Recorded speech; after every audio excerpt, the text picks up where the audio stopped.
تھوڑی سی باتیں کرنی ہیں آپ حضرات کے ساتھ. اپنی تربیت کریں, یعنی آنکھوں میں بھی ادب ہو, دل میں بھی ادب ہو.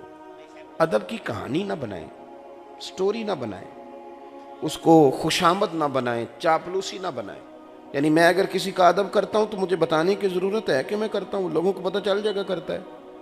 ابا جی فوت ہو گئے تو پھوڑی پہ بیٹھ کے سارے گاؤں کو بتایا کہ میرے تو بغیر دوائی نہیں سن کھاندے. بھئی اگر اس طرح تھا نہ تو پھر تجھے بتانے کی ضرورت کوئی نہیں, پھر بچے بچے کو پتہ ہے. اور اگر ایسا نہیں تھا تو پھر تو کہانی بنا بھی تو کوئی ماننے کو تیار کوئی نہیں, لیکن پتہ ہے لوگوں کو اصلیت کا. ادب کریں, پیار کریں, ایک دوسرے سے رویے ٹھیک ہونے چاہیے. گھوڑے کی لگام پکڑ لی حضرت عبداللہ ابن عباس نے دوڑ کر,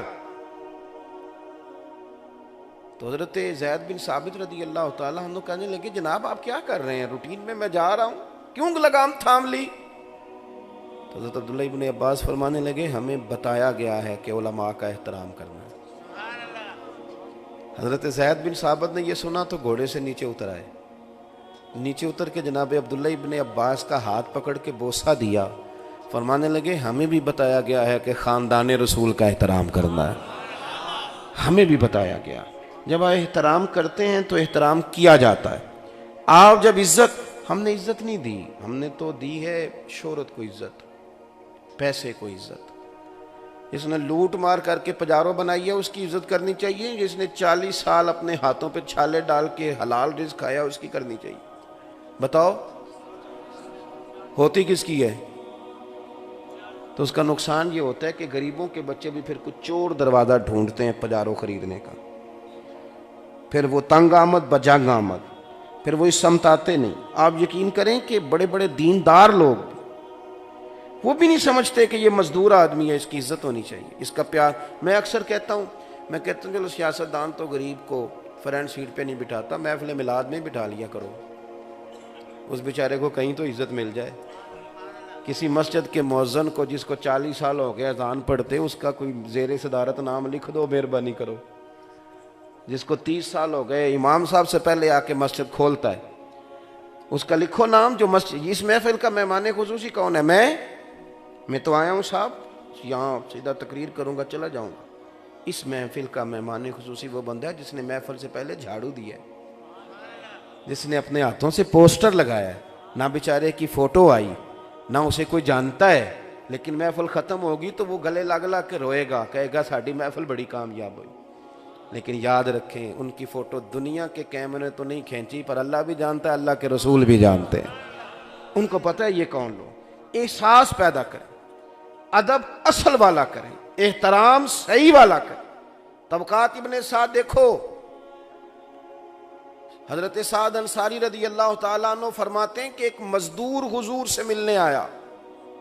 مزدور بڑا ڈرتا ہے, یہ مزدور بیچارہ, کپڑے میلے ہوتے ہیں تو پیچھے پیچھے بیٹھتا ہے, کیونکہ جوڑے تھوڑے ہوتے ہیں تو کوشش کرتا ہے کہ تھوڑا, لیکن حالات کے سہمے ہوئے لوگوں کو بتا دو, حالات بدل جاتے ہیں, ایک جیسے نہیں رہتے.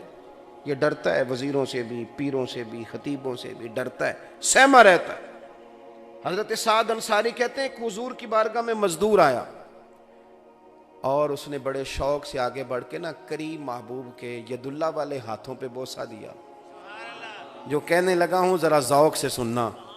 کہتے ہیں اس نے سلام لے کے ہاتھ پیچھے کیا, وہ پیچھے کر رہا تھا, پر قربان جائیں رسول پاک نے اس کا ہاتھ تھام لیا, یعنی نبی پاک نے تھام لیا, یعنی حضور نے تھام لیا. اور پھر حضور نے اس کا ہاتھ پکڑ کے کھولا. تو میں یہ کیا ہے, یہ کیا ہے؟ چھالے تھے. عرض کرتا, اور دامان توکل کی یہ خوبی ہے کہ اس پر پیوند لگے ہوتے ہیں پر چھالے, پیوند لگے ہوتے ہیں پر دھبے نہیں ہوتے. توکل والے جو لوگ ہوتے ہیں ان کے پیوند تو ہوتے ہیں پر کوئی دھبا. دامان توکل کی یہ خوبی ہے کہ اس پر پیوند لگے ہوتے ہیں پر دھبے. حضور نے فرمایا یہ کیا ہے؟ تو غریبی بذات خود بہت بڑا دکھ ہے. یہ کیا ہے؟ تو رو پڑا. کہتے سونے غریب ہوں, پھاوڑا چلاتا ہوں, کئی کدال چلاتا ہوں, کام کر کر کے چھالے پڑ گئے.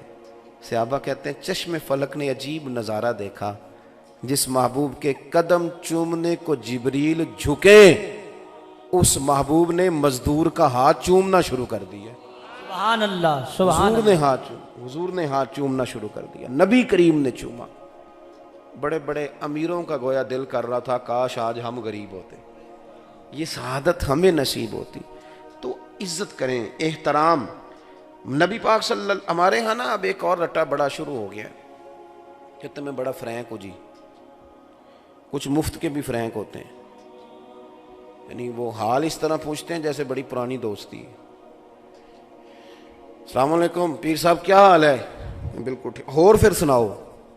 اے ہور پھر کی ہوں جی؟ پھر اس کے بعد کہتے ہیں بچوں کا کیا حال ہے؟ میں کہ 10 میرے کنے بچے نے؟ کہتے نہیں پتا. تو میں نے کہا پھر مطلب کی بات کریں آپ. فرینک ہونے کا مطلب یعنی کسی سے اگر دوستی ہو بھی جائے تو دوستی بھی عزت کا نام ہے, دوستی توہین کا نام. میری بات کی سمجھ آ رہی ہے؟ دوست آپ اکٹھے بیٹھ کے ایک دوسرے کو گالی دیں تو آپ نے کوئی عزت کی ایک دوسرے کی, اس طرح دوستی ٹوٹ جاتی. مذاق بڑھ جائے تو دوستی گئی. دیکھو میرے رسول پاک علیہ السلام نے جو پیار مولا علی سے کیا ہے اس کی مثال تاریخ میں مل سکتی ہے.